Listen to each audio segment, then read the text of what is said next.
प्रस्तुत प्राप्त प्रसंगी संप्राप्त सेवेसाठी निवडलेला अभंग महान भगवत भक्त देहूचे सुप्रसिद्ध कीर्तनकार तसेच छत्रपती शिवरायांचे आद्य गुरु धर्मगुरु जगद्गुरु तुकोबाराय यांचा फार चरणाचा नसून फक्त आणि फक्त 4 चरणाचा अभंग आज कीर्तन रूपी सेवेसाठी निवडला आहे। विठ्ठल विठ्ठल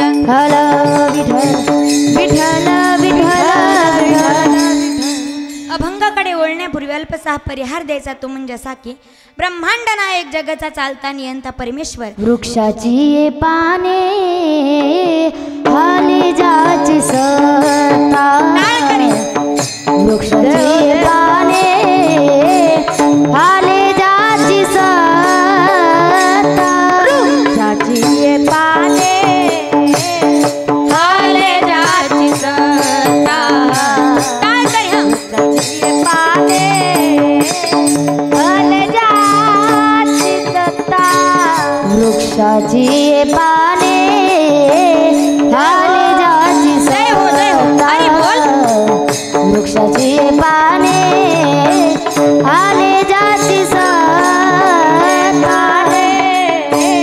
हाली जाची सत्ता वृक्षाची पाने हाली जाची सत्ता हो राहिली अनंता मंग कोठे राहिली अनंता मंग कोठे घरे गमग गमग गमग घरे गमग साप मप गम पग मरे ग सारे नि सापने नि सग घरे गमग निसाधनी पद मप गम रे ग ग ग ग ग ग ग घरे गमग गमग गमग घरे गमग राहिली अनंता मंग कोठे राहिली अनंता मंग कोठे वृक्षाची पाने हाली जाची सत्ता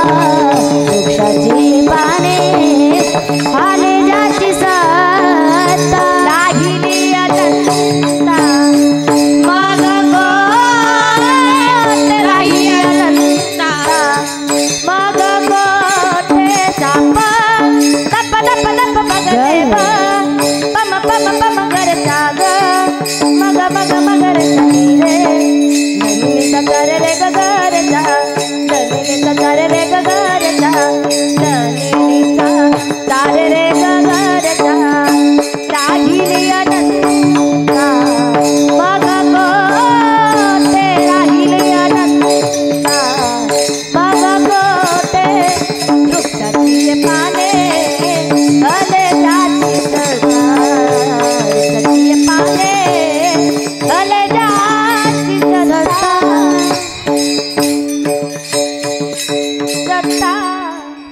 म्हणजे ज्याच्या सत्तेने अखिल विश्व चालतं अशा भगवंताच्या कृपा आशीर्वादानं आज मला या ठिकाणी कीर्तन करण्याची संधी मिळाली।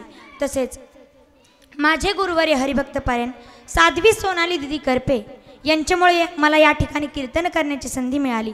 दिदींच्या चरणावरती नतमस्तक होते, दादांच्या चरणावरती नतमस्तक होते, आई वडिलांच्या चरणावरती नतमस्तक होते, कल्याण स्वामी महाराजांच्या चरणावरती नतमस्तक होते, तुम्हा सर्व श्रोते सज्जनांच्या चरणावरती नतमस्तक होते आणि माझ्या सेवेला मी सुरुवात करते।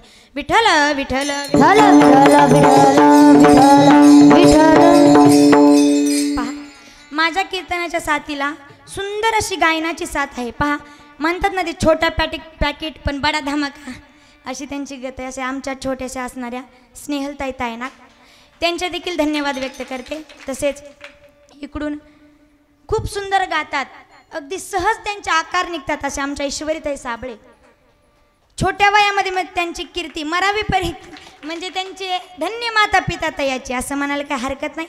अशा आमच्या ईश्वरीताई साबळे त्यांचे देखील धन्यवाद। तसेच पेटी मास्तर असतील आमच्या राधाताई काकडे त्यांचे देखील मनपूर्वक धन्यवाद।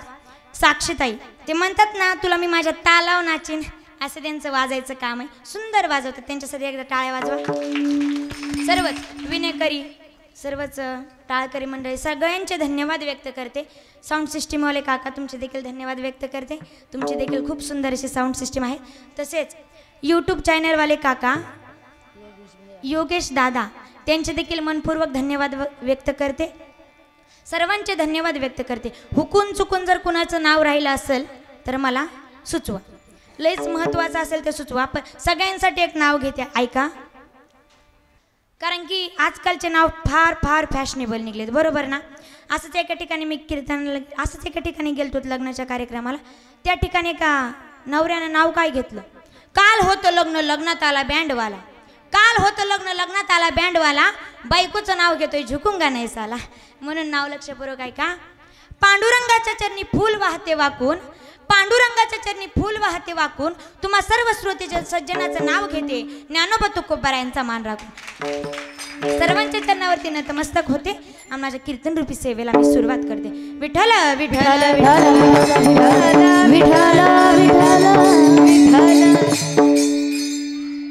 सर्वप्रथम आपण अभंगाचा सरळ अर्थ पाहू. पहा, तुकोबाराय या अभंगामध्ये म्हणतात, हेची दान दे गा देवा, तुझा विसरण व्हावा. तुकोबाराय या अभंगामध्ये देवाकडे मागणी मागतायत. काय मागणी मागतायत बरं माझे तुकोबाराय? देवाला म्हणतात, देवा तुला द्यायचंय ना मला, तर हेच दान दे. काय? तुझ्या चरणाचा मला विसर नाही पडला पाहिजे, तुझा मला विसरच झाला नाही पाहिजे.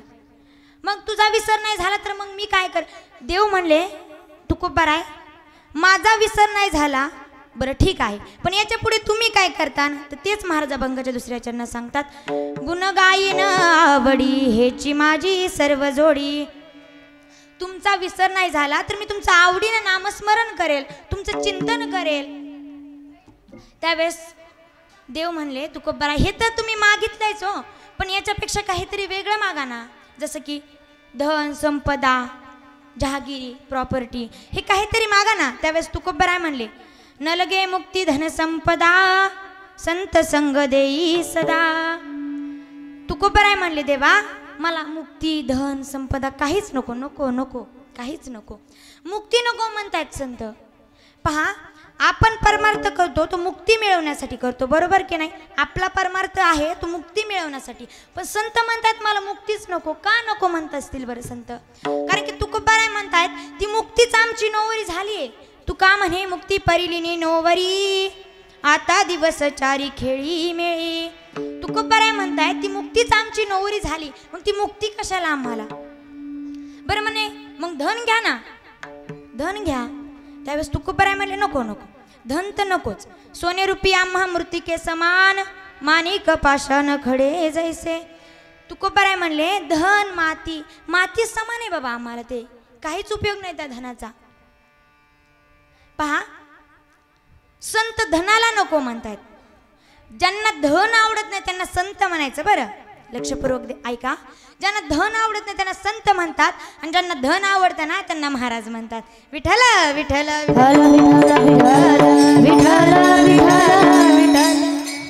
म्हणजे मला सांगायचं काय, संतांना धन आवडत नाही. संत म्हणले, न लगे मुक्ती धन संपदा, संत संग देई सदा.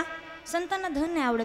अरे आदमी कब तक धन के पीछे भागता है, जब तक उसका निधन नहीं हो जाता तब तक आदमी धन के पीछे भागता है, बरोबर आहे ना. माणूस कवर धन धन करतो, माणूस आयुष्यभर धन धन धन धन करत असतो, पण मेल्यावरती काय लिहावं लागतं पत्रिकेवर, निधन लिहावं लागतं, बरोबर ना. मग आयुष्यभर धन कमवल्याचा काही फायदा आहे का? नाही. म्हणून संत म्हणतात ते आम्हाला माती समान आहे. मग बघ, तुकोबाराय म्हणतात, देवा तुला द्यायचंय ना मला, तर संत संग दे ना, संताचा समागम दे, संताचा सहवास घडू दे. त्यावेळेस भगवंता म्हणले, तुकोबाराय तुम्हाला संतांचा सहवास पाहिजे, तुम्हाला माझी सेवा पाहिजे, तर तुम्हाला गर्भवासाचं दुःख सहन करावं लागेल. त्यावेळेस तुकोबाराय म्हणले, तुका म्हणे गर्भवासी, तुका म्हणे गर्भवासी, सुखे घालावे आम्हासी. तुकोबाराय म्हणले, घाल ना मग देवा, गर्भवासात घाल, सुखानं घाल गर्भवासात, आम्ही तो गर्भवास देखील भोगायला तयार आहेत. आता तुम्हाला महाराजाचं बोलणं पटतंय का हो? महाराज म्हणतात, देवा मला गर्भवासात घालून सुखानं घाल. आता गर्भवासात काय सुख असतं का? अय खालचे, सुख असतं का? बोलत चला, मला एक तर काय ऐकू येत नाही. तुम्ही असं करा नाहीतर असं असं करा, पण ते असं असं काय मला समजतच नाही. त्यासाठी सगळ्यांनी बोलत चला. पहा, गर्भवासामध्ये सुख आहे का हो? नाही. गर्भवासामध्ये किती दुःख आहे हो, फार दुःख आहे गर्भवासामध्ये, बरोबर ना.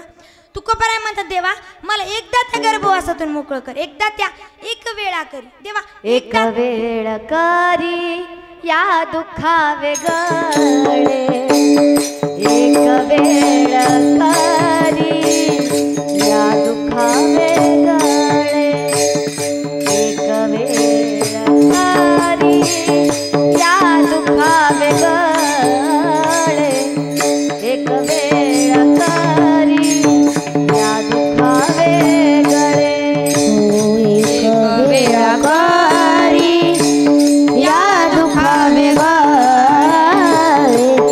एक वेळ करी या दुःखा वेगळे एक वेळ करी या दुःखा वेगळे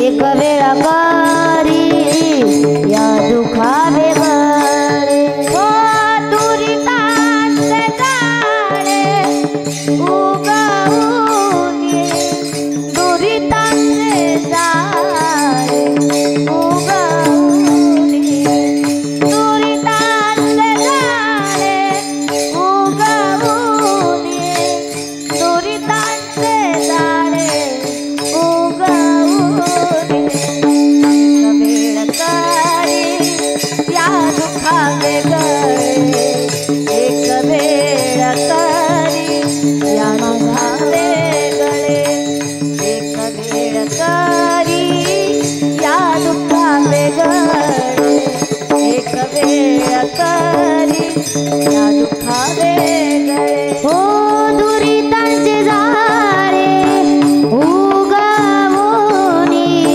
दुरितांचे जाळे उगवूनी दुरितांचे जाळे उगवूनी दुरितांचे जाळे उगवूनी आठवीन पाय हा माझा नवस आठवीन पाय हा माझा नवस आठवीन पाय हा माझा नवस आठवीन पाय हा माझा नवस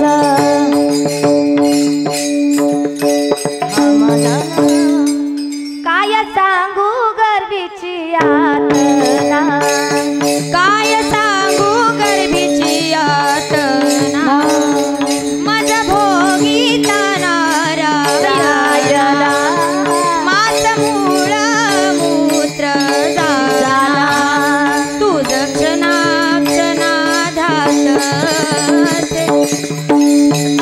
क्षणाध्यात काय सांगू गर्भीची यातना काय सांगू गर्भीची यातना गर्भीची यातना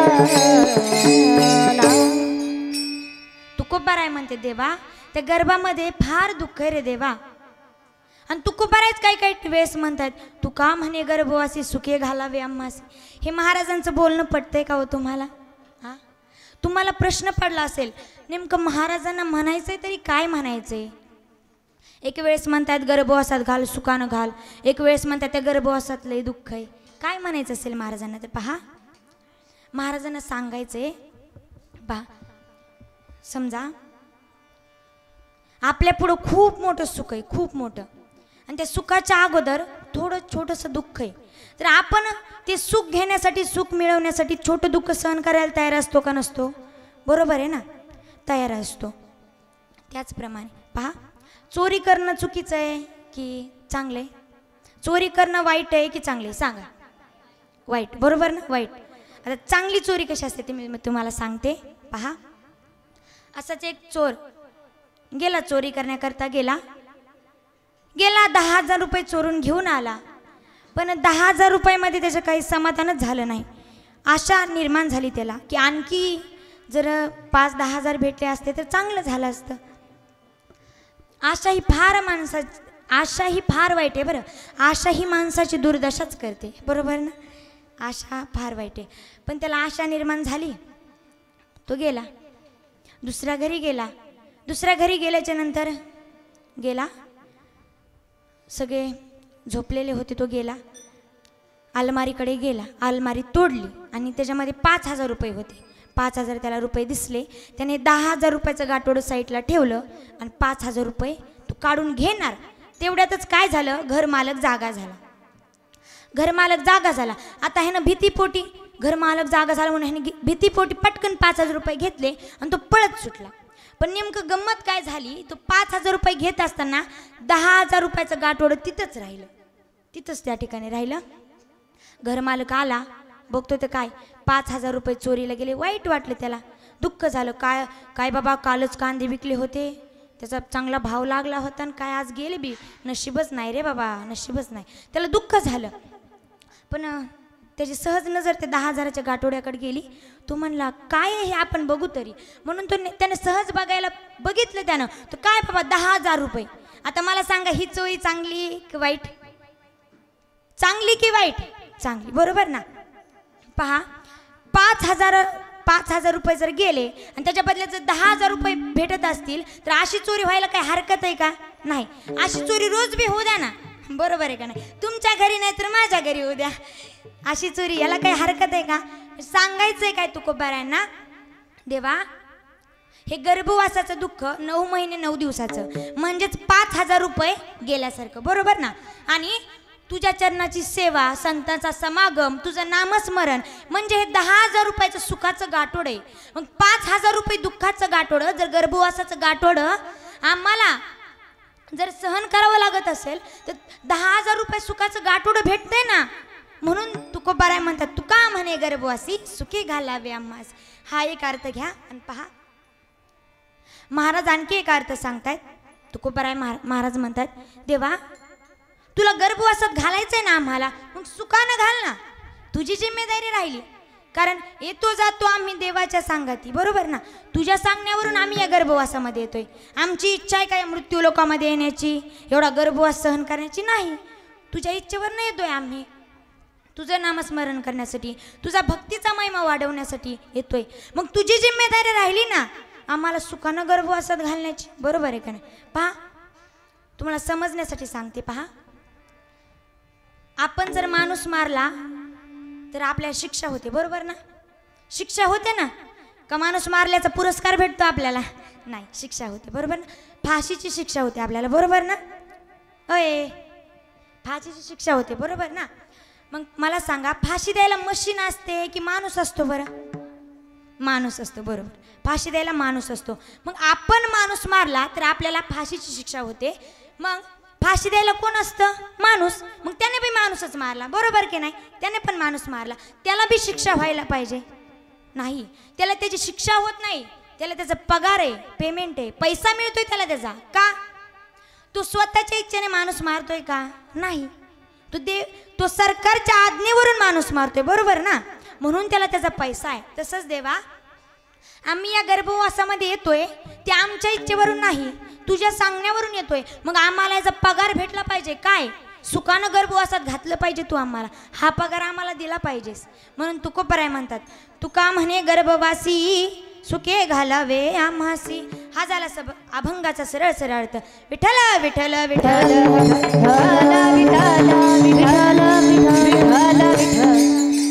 हा. अभंगाकडे वळण्यापूर्वी अभंग ज्यांचा आहे त्यांचा आपण अधिकार पाहू.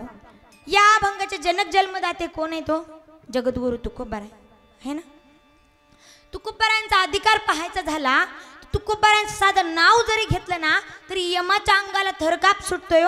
एवढे महान असणारे संत जगद्गुरु तुकोबाराय आहेत.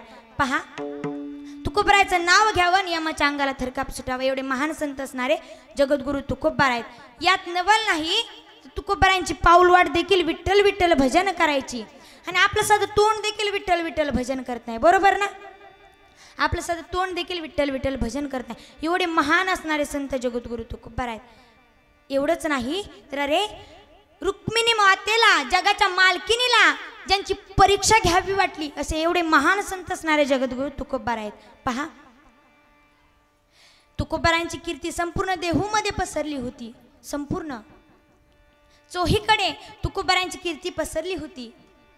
आणि काय कीर्ती पसरली होती तर तुकोबाराय खूप उदार आहेत. कुणी जरी येऊ द्या तरी तुकोबाराय त्यांना खाली हातानं पाठवत नाहीत, काहीतरी दान देतात. अशी कीर्ती पसरली होती. रुक्मिणी मातेला प्रश्न पडला, खरंच असं करत असतील का हो तुकोबाराय? त्यावेळेस रुक्मिणी मातेने त्यांची परीक्षा घेण्यासाठी एका भिकारणीचं रूप धारण केलं आणि रुक्मिणी माता तुकोबारायांच्या घरासमोर आल्या. तुकोबारायांना म्हणे, तुकोबाराय तुमच्याकडे एखादं वस्त्र असेल तर मला द्या ना, मला पांघरण्याकरता एखादी साडी वगैरे लुगडं वगैरे काही असेल तर मला द्या. तर मला सांगा, तुकोबारायांच्या पत्नी म्हणजेच आवली माता, बरोबर ना? आवली मातांना एकच साडी होती घालण्याकरता, एकच. तीच साडी आवली माता डबल घालायच्या. आणि अशा तुकोबारायांच्या घरी दुसऱ्याला देण्याकरता वस्त्र असन का हो? नाही. पण तुकोबाराय नाही म्हणले बरं. तुकोबाराय त्या भिकारणीला म्हणजे रुक्मिणी मातेला नाही म्हणले नाही. तुकोबाराय म्हणले, थांबा 5 मिनिटं थांबा, माझी पत्नी आंघोळी करता जाईल त्यावेळेस मी तिची साडी आणतो आणि तुम्हाला देतो, असं तुकोबाराय म्हणले. आवली माता आंघोळी करता गेल्या, साडी खुंटीला लटकवली आणि तुकोबारायांनी मागचा पुढचा विचार न करता ती साडी घेतली आणि जगाच्या मालकिनीला म्हणजेच भिकारणीला साडी दिली. एवढे महान असणारे संत, जगाच्या मालकिनीने परीक्षा घ्यावी आणि त्या परीक्षेमध्ये उत्तीर्ण होणारे संत म्हणजे जगद्गुरु तुकोबाराय आहेत. पास होणारे संत जगद्गुरु तुकोबाराय आहेत. विठ्ठल विठ्ठल विठ्ठल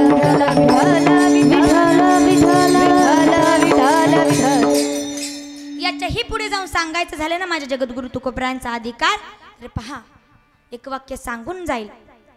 उगाच झोपतो त्याला आराम म्हणतात, उगाच झोपतो त्याला आराम म्हणतात, मेलेला परत उठत नाही तेव्हा हे राम म्हणतात, मेलेला परत उठत नाही तेव्हा हे राम म्हणतात. वाम मार्गाने पैसा कमवतो त्याला हराम म्हणतात, एक पत्नी व्रत धारण करतो त्याला सीताराम म्हणतात, मित्रासोबत मित्रासारखा वागतो त्याला सखाराम म्हणतात, उद्याचा आज जाणतो त्याला आत्मा राम म्हणतात. आणि देव देखील ज्यांच्या चरणाची सेवा करतो ना त्याला जगद्गुरु तुकाराम महाराज म्हणतात, जगद्गुरु तुकाराम महाराज म्हणतात. एवढे अधिकारी संपन्न जगद्गुरु तुकोबाराय. आणि अशा तुकोबारायांकडे देवाला इच्छा झाली, अशा तुकोबारायनं देवाला ऋणी करून घेतलं होतं. पैसे देऊन ऋणी केलं का? नाही. भक्तीच्या जोरावरती देवाला ऋणी करून घेतलं होतं. देवाला वाटत होतं तुकोबाराने मला काहीतरी मागावं, देवाला इच्छा होत होती त्यांनी काहीतरी आपल्याला मागावं, आपल्याला इच्छा होती देवानं काहीतरी आपल्याला द्यावं, बरोबर ना? पण देवाला इच्छा झाली की तुकोबारायांनी मला काहीतरी मागावं. का? त्यांची भक्ती तेवढी श्रेष्ठ होती. ते दररोज दर 15 दिवसाला तुकोबाराय देहू ते पंढरपूर, देहू ते पंढरपूर दररोज प्रवास करायचे, भगवंताची सेवा करायचे, दररोज नित्यानं पांडुरंगाची दर्शन घेण्यासाठी पंढरपूरला जायचे. असाच एक वेळचा प्रसंग आहे. तुकोबाराय पंढरपूरला गेले, भगवंताचं दर्शन करण्याकरता पंढरपूरला गेल्याच्या नंतर भगवंताचा चेहरा सुकलेला होता, भगवंताची मान खाली झुकलेली होती. त्यावेळेस तुकोबाराय म्हणले, देवा आज असं काय रे, काय झाले तुला? माझ्यावर रुसलास का? माझ्यावर रागावलास का? बरं वाटत नाही का? तब्येत बरी नाही? दुखतंय का? काही मानी ओझोबीज झालंय का? काय झाले सांगणार आहे देवा? काय झालंय तरी काय? मला बोलत नाहीत, माझ्याशी बोलायचं नाही का? हां काय झालंय सांग ना देवा. त्यावेळेस तुकोबाराय म्हणले, असं म्हणल्याच्या नंतर देव म्हणले, तुकोबाराय मला ओझं झालंय रे. कशाचं ओझं झालंय सांग ना देवा. भक्तीचं ओझं झालंय. तुकोबाराय म्हणले, देवा कुणाच्या भक्तीचं ओझं झालंय? असा कोणता महान आहे ज्याला तुमच्या भक्तीचं ओझं झालंय? तुम्हाला ज्याच्या भक्तीचं ओझं झालंय असा कोणता महान संत आहे सांगा मला. त्यावेळेस तुकोबाराय हे उद्गार तुकोबारायांचे ऐकल्यानंतर देव म्हणले, तुकोबाराय मला दुसऱ्या तिसऱ्या कुणाच्याच भक्तीचं ओझं झालं नाही, मला तुमच्याच भक्तीचं ओझं झालंय. त्यावेळेस तुकोबारायनं स्मित हास्य केलं. तुकोबाराय म्हणले, देवा थट्टा करतोयस ना रे माझी? नको ना रे करू थट्टा, सांग ना रे देवा, खरं सांग ना तुला कुणाच्या भक्तीचं ओझं झालंय? देव म्हणले, तुकोबाराय खरं सांगतो मला तुमच्या भक्तीचं ओझं झालंय. तुम्ही मला काहीतरी मागा जेणेकरून मी तुमच्या भक्तीतून उतराई होईन, तुमच्या भक्तीचं मी पांग फेडू शकेल, काहीतरी मागा. त्यावेळेस तुकोबाराय म्हणले, देवा तुला माहीत नाही का काही मागणे हे अमानुचित, वडिलांची रीत जाणत असे. तुला माहीत नाही का माझ्या 8 पिढ्यांनी काही मागितलं नाही, तुझी चरणाची सेवा केली, काहीच मागितलं नाही, आणि मी मागून तुला काहीतरी मागून माझ्या 8 पिढीला कलंक लावू का? नाही नाही, माझ्या पूर्वजांना कलंकित करू का? नाही देवा, मी हे करणार नाही. देवा मी तुला काहीच मागू शकत नाही. त्यावेळेस देव म्हणले तुकोबार आहे, तुम्हाला जर माझ्या मानेवरचं ओझं कमी करायचं असेल ना तर तुम्हाला मला काहीतरी मागावंच लागेल. त्यावेळेस तुकोबार आहे म्हणतायत देवा तुझी एवढीची इच्छा आहे ना मला देण्याची, ऐक तुझ्या जर मानेचं ओझं कमी होत असेल ना तर मी माझ्या आत पिढ्यांना कलंक लावायला तयार आहे आणि मी काहीतरी मागायला तयार आहे. देवा तुझी इच्छा आहे ना मी मागावं तर एकच दे. काय दे? हेच दान दे गा देवा, हेच दान दे गा देवा, हो हो हो, हेच दान दे गा देवा, हेच दान दे गा देवा, हो हो हो, हेच दान देवा, हो हेच दान दे गा देवा, हो हो हो, हेच दान दे गा देवा.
हेची दान दे गा देवा तुझा विसर न भावा.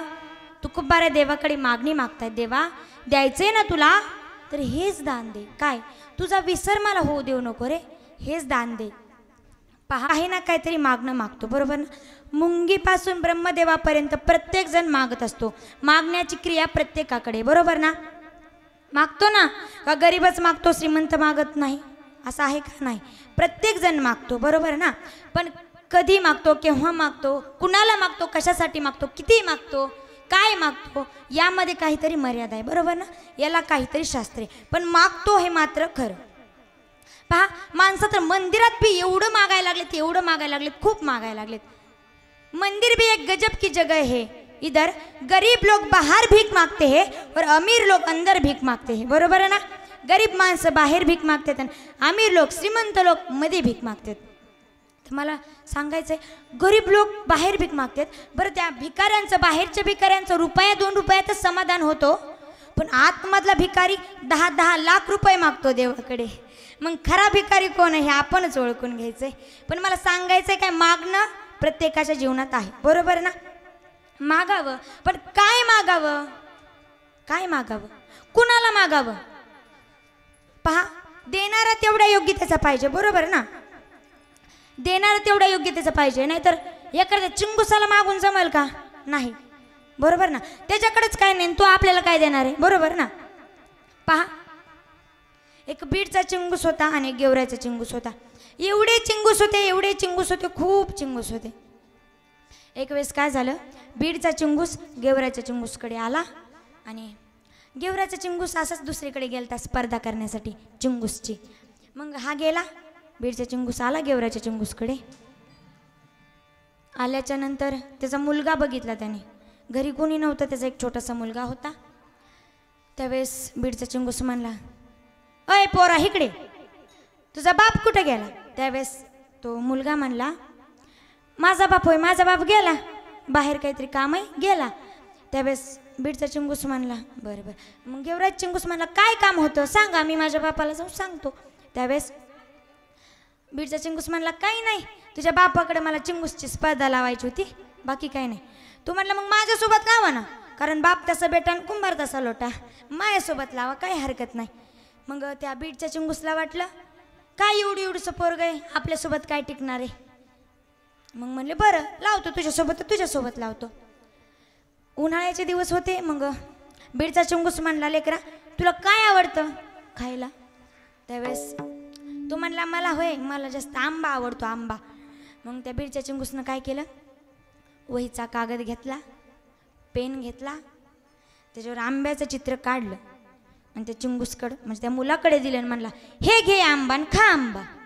असं म्हणल्याच्या नंतर त्या चिंगूसाला, छोट्या चिंगूसाला राग आला, पण काय करणार, चिंगूसाची स्पर्धा होती. मग तो म्हणला, बरं तुम्हाला काय आवडतं काका? हा म्हणला, मला होय. ह्याला वाटलं ह्याने आंबा सांगितलं, आपण टरबूज सांगावं. हा म्हणला, मला टरबूज आवडतं. मग ह्या मुलानं काय केलं, वही नाही घेतली, पेन नाही घेतला, ह्यानं असं केलं, हे घ्या टरबूज आणि खा टरबूज. मग असं म्हणल्याच्या नंतर मुलगाच जिंकला, बरोबर ना. त्याचा पेन नाही वाया गेला, कागद नाही वाया गेला, मुलगा उड्याच मारायला लागला, उड्याच मारायला लागला, मी जिंकलो, मी जिंकलो, मी जिंकलो. त्याचा बाप आला, तो म्हणला, अरे काय झालं, एवढ्या मोठ्या का उड्या मारतोस? त्यावेळेस तो म्हणला, बाबा बाबा बाबा बाबा बाबा बाबा मी जिंकलो, चिंगूसच्या स्पर्धेत मी जिंकलो, मी जिंकलो, मी जिंकलो. बाबा म्हणले, झालतं तरी काय नेमकं सांग ना. तो म्हणला, बीडचा चिंगूस आलता, तो म्हणला, तुला काय आवडतं? मी म्हणलं, मला आंबा. त्याने एका वहीवर आंब्याचं चित्र काढलं आणि म्हणला, घे आंबा आणि खा. मग मी म्हणलं, तुम्हाला काय आवडतं? तो म्हणला, टरबूज. मग मी असं केलं, हे घ्या टरबूज आणि खा टरबूज. त्याचा पेनाची शाई वाया गेली, कागद वाया गेला, माझं काहीच वाया नाही गेलं. आता बापानं शब्बसकी द्यावी ना. बापानं असं एक जोरात खटकन दिली. बापा म्हणला, मूर्ख आहेस का रे? असं म्हणत असत का, हे घ्या टरबूज आणि खा? असं म्हणायचं ना, हे घ्या टरबूज आणि खा. म्हणजे मला सांगायचंय काय, एवढी चिंगूस माणसं आणि या चिंगूस माणसाकडे मागून जमल का? नाही. विठ्ठल विठ्ठल विठ्ठल विठ्ठल विठ्ठल विठ्ठल विठ्ठल. म्हणजे सांगायचंय काय, मागावं कुणाकडे हे माणसाला कळालं पाहिजे, बरोबर ना. किती मागावं हे कळालं पाहिजे. एखादा आपल्याला देणारा असला, एखादा खरंच लय उदार असला, देणारा असला, भगवंत जर प्रसन्न झाला तर आपल्याला मागायला बी कळलं पाहिजे ना, बरोबर ना. नाहीतर भगवंत प्रसन्न व्हायचं ना आपली ततमम व्हायची, काही उपयोग आहे का? नाही. आपल्याला मागायला बी कळलं पाहिजे, बरोबर ना. पहा, एक भक्त होता, खूप शंकराची भक्ती करायचा, खूप भक्ती करायचा. आता शक्यतो जास्त लोक शंकराचीच भक्ती करतात का, तर भगवान शंकर खूप भोळेत, बरोबर ना. म्हणून सगळे लोक शंकराची भक्ती करतात. एक भक्त शंकराची भक्ती करायचा, पण त्याची भक्ती केलेली त्याच्या बायकोला आवडतच नव्हतं. ती बायको म्हणायची, नुसतंच भक्ती करते माणूस, हे काही कमीलं नाही, काही केलं नाही. एक दिवस अशी भांडायला लागली त्याला. म्हणती, होय व तुम्हाला काही कळतं का नाही, उठलं सुटलं देवाच्या पुढं बसतात आणि भम भम भोलेन जय भोलेनाथ. त्याने कुठं पैसा दिलाय काय आपल्याला? हा, आतापर्यंत काय दिलंय त्याने आपल्याला? इथं पोटाला नाही आनंद, तिकडं देवाची भक्ती करतायत. इथं गप बसून 4 पैसे कमाव ना आणि सुखाने घास खावा, काय देवाची भक्ती करायची गरज आहे? असं म्हणल्याच्या नंतर तळपायच्या आग मस्तकालाच गेली त्या माणसाच्या. ते तन तन तन तन तन करत मंदिरात गेलं, खूप मोठ्या मोठ्याने देवाची भक्ती करू लागलं, खूप मोठ्या मोठ्याने ओरडू लागलं, भम भम भोले जय भोलेनाथ, असं खूप मोठ्या मोठ्याने ओरडू लागलं. देव त्याच्यावर प्रसन्न झाले. देव म्हणले, बोल लेकरा, तुला काय पाहिजे? मी तुझ्यावर प्रसन्न झालोय. त्यावेळेस त्याला काय मागावं हेच कळाना. तो म्हणतो, देवा 5 मिनिटं थांब, फक्त 5 मिनिटं थांब, मी आत्ता येतो, माझ्या बायकोला विचारून येतो तुला काय पाहिजे तर, फक्त 5 मिनिटच थांब. हा पळत गेला. घरी गेल्याच्या नंतर बायकोला म्हणतोय, 10 फटाकीतच गेला. ह्याच्या बायकोला वाटला ह्याच्या अंगात नक्कीच एखादं भूतभीत शिरलं. मग गेल्याच्या नंतर तो म्हणला, होय ग, तुला काय मागायचं लवकर माग, शंकर देव माझ्यावर प्रसन्न झालेत, माग काय मागायचं. तिला उग वाटलं काहीतरी आसन असं वाटलं, उगच नाटकं असतील असं वाटलं. ती म्हणली, मजामध्येच म्हणली ती, खरंच प्रसन्न झालेत कधी? हो म्हणे, खरंच झालेत. जा देवाला सांगावं माझ्या बायकोचं नाक लईच छोटे, जशी मोठं करून द्या. हा गेला देवाकडे, देवाला म्हणतोय, देवा माझ्या बायकोचं नाक जरशी लईच छोट आहे, दिसतच नाही, मोठं करा जरशी. मग गेल्याच्या नंतर देव म्हणले, तर तास तू. आणि हा घरी जाऊन बघतोय तो, काय बाबा इतकंच नाक वाढलं, इतकं नाक वाढलं. नेमकं नाक घरात नाक आहे का नाकात घर आहे हेच कळा ना, एवढंच नाक वाढलं. त्याला तर चक्कर येऊनच खाली पडलं. ते कसं बसं उठलं, देवाकडे गेलं. देवाला म्हणतो, देवा देवा देवा, आता दुसऱ्या वरदानात हे दी, माझ्या बायकोचं नाक जरशी छोटं कर. आता किती छोटं कर ह्याने काही सांगितलं नव्हतं, माप एवढं कर एवढं कर एवढं कर, हातभर कर बोटभर कर, नाही. मग भगवंत म्हणले, तथास्तु. मग भगवंत तथास्तु म्हणल्याच्या नंतर ह्यानं घरी जाऊन बघितलं तर एवढंच बारीक नाक झालं, एवढंच बारीक नाक झालं, आरशात बी दिसना एवढंच बारीक नाक झालं. तिला श्वास घ्यायला त्रास व्हायला लागला, एवढं बारीक नाक झालं. हा पुन्हा देवाकडे गेला आणि देवाला म्हणतोय, देवा माझ्या बायकोचं लय मोठं नाक करू नको आणि लय बारीक नाक करू नको, जसं होतं ना पहिलं तसंच कर. आता मला सांगायचं काय, देवाने ह्याला 3 वरदान दिले. ते काही पण मागू शकत होता, मुक्ती मोक्ष. मागितलं काय, बायकोचं मोठं नाक कर छोटं नाक कर. काय उपयोग झाला का? नाही. म्हणजे मागावं काय हे माणसाला कळालं पाहिजे. विठ्ठल विठ्ठल विठ्ठल विठ्ठल विठ्ठल विठ्ठल विठ्ठल विठ्ठल विठ्ठल. असाच एक मित्र होता. पहा, मागावं काय हे माणसाला कळालं पाहिजे, यावर मी तुम्हाला सांगते. 3 जण मित्र होते, मनातून पक्के शत्रू होते, फक्त वरवरून मित्र होते. 3 जण मित्र होते. ते असेच भगवंताची तपश्चर्या करायला लागले. त्यांना काही काम धंदा नव्हता, गेले भगवंताच्या मंदिरात, गेले तपश्चर्या करायला लागले. खूप मोठ्या मोठ्याने भगवंताची भक्ती करायला लागले. भगवंत झाले ना प्रसन्न. भगवंत म्हणले, बोला काय मागायचंय मागा. मग प्रसन्न झाल्याच्या नंतर ते 3 डिट्टीव विठ्ठलासारखे होते, खूप काळे होते.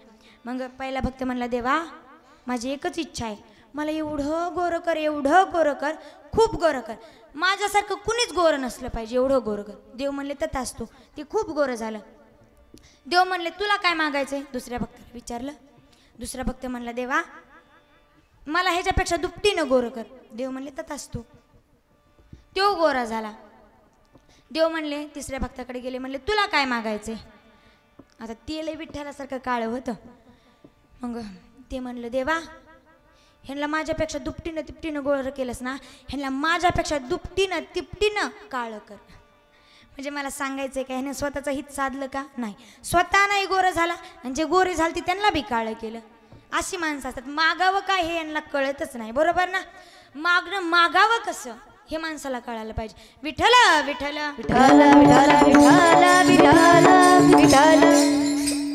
अरे मागणं मागावं कसं, कसं मागणं मागावं. माझ्या राजमाता राष्ट्रमाताची जाऊ मा सारखं मागणं मागावं. काय मागितलं माझ्या राष्ट्रमाताची जाऊ मा साहेब न. अरे जिजाऊ मासाहेब जगदंबा भवानीची पूजा करायच्या, दररोज जगदंबा भवानीच्या मंदिरात जायच्या, पूजा करायच्या, देवाची भक्ती करायच्या. दारू गडबयाता दारू घड, दारू गडबयाता दार, दारू गडबयाता दारू घड, दारू गडबया बोल, दारू गडबयाता दारू घड, दारू गडबयाता दारू गडबयाता दारू गडबई, दारू गडबयाता दारू गडबयाता दारू घड, दारू पावली दारू गडबयाता दारू घड, दारू गडबयाता दारू गडबयाता दारू घड, दारू गडबयाता दारू गडबयाता दारू घड, दारू गडबयाता.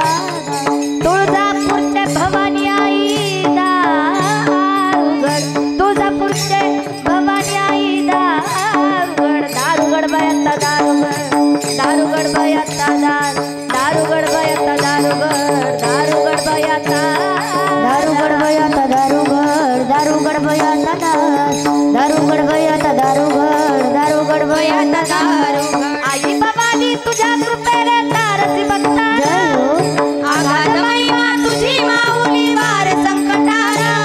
आई कृपा करी माझ्यावरी जागवितो रात सारी, आई कृपा करी माझ्यावरी जागवितो रात सारी. आज गोंधळ आलाय,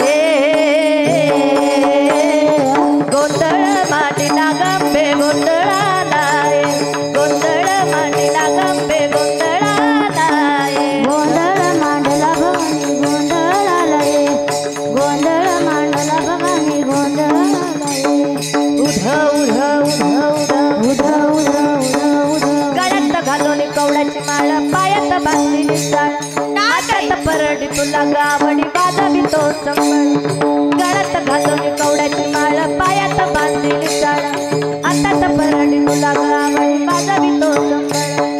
जग जग त्यागवाले तुला आली तूच जगन्माता, भक्ती दाटून येते आई नाव तुझे घेता.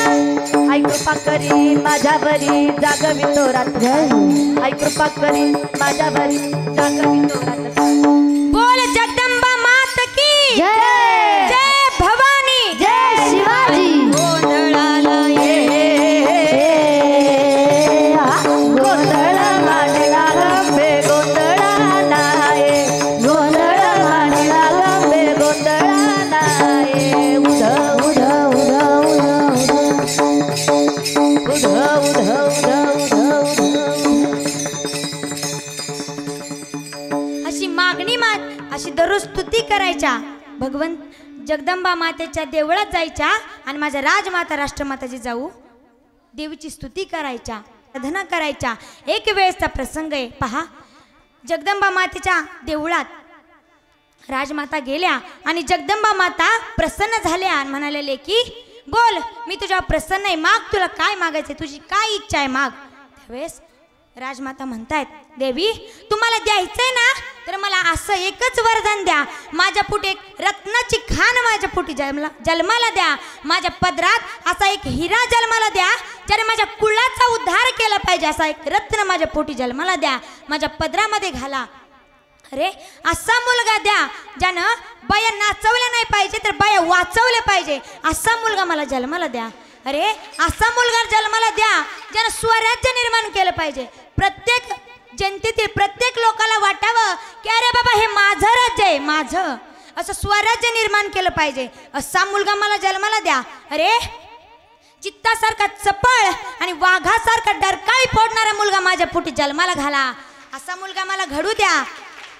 या मुघलांच्या तावडीतून सोडणारा मला मुलगा जन्माला द्यायचंय ना तुम्हाला, असा मुलगा माझ्या जन्माला द्या. अशी मागणी मागितली हो माझ्या राष्ट्रमाताची जाऊ मातेनं. तेव्हा छत्रपती शिवराय घडलेत, असे तसे नाही घडले. अक्रोड खाऊन बदाम खाऊन असे नाही घडले राजे. त्यांनी मागणी मागितली होती राजमाता राष्ट्रमाताची जाऊन. म्हणून मागणी कशी मागावी हे माणसांना कळायला पाहिजे, बरोबर की नाही. अरे मागणी मागावी, कशी मागणी मागावी, कशी मागणी मागावी. माझ्या मावळ्यांसारखी मागणी मागावी. कशी मागणी मागावी? माझ्या मावळ्यांसारखी मागणी मागावी. पहा, एक वेळचा प्रसंग आहे. हिरोजी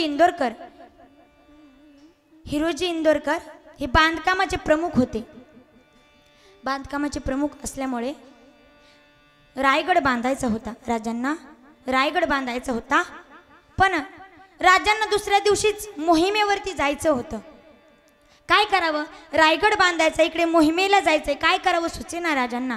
त्यावेळेस राजानं हिरोजी इंदोरकरांना बोलून घेतलं आणि हिरोजी इंदोरकरांना सांगितलं, हिरोजी, उद्या मला मोहिमेवर जायचंय, पण इकडे हा रायगड सुद्धा बांधायचा आहे, काय करू? पहा, मी तुमच्यावरती एक जबाबदारी टाकतोय. मी येऊपर्यंत हा रायगड पूर्ण झाला पाहिजे, पूर्ण बांधून झाला पाहिजे. मग मी आल्यानंतर आपण सगळेजण या रायगडाचा राज्याभिषेक करू. त्यावेळेस हिरोजी इंदोरकर म्हणले, ठीक आहे राजा, मी बांधतो ना रायगड, बांधतो. त्यावेळेस असं म्हणून राजानं त्यांना रायगड बांधण्यासाठी जे काही साहित्य लागत होतं, धन धान्य संपत्ती पैसा सगळं काही दिलं, हिरोजींकडे दिलं आणि राजा मोहिमेवरती गेले. इकडे हिरोजी खूप कष्ट करतायत, रायगड बांधतायत. निम्म्यापर्यंत, कसा तरी निम्म्यापर्यंत, अर्ध्यापर्यंत रायगड बांधून झाला. पण झालं काय? अर्ध्यात रायगड बांधून झाला आणि तेवढ्यामध्ये जे काही राजानं दिलं होतं ना, धन संपत्ती सगळं संपलं. आता कशाने रायगड बांधायचा प्रश्न पडला. सगळ्यांच्या चेहऱ्यावरती एकच प्रश्न आहे, बांधायचा रायगड पण कशानं?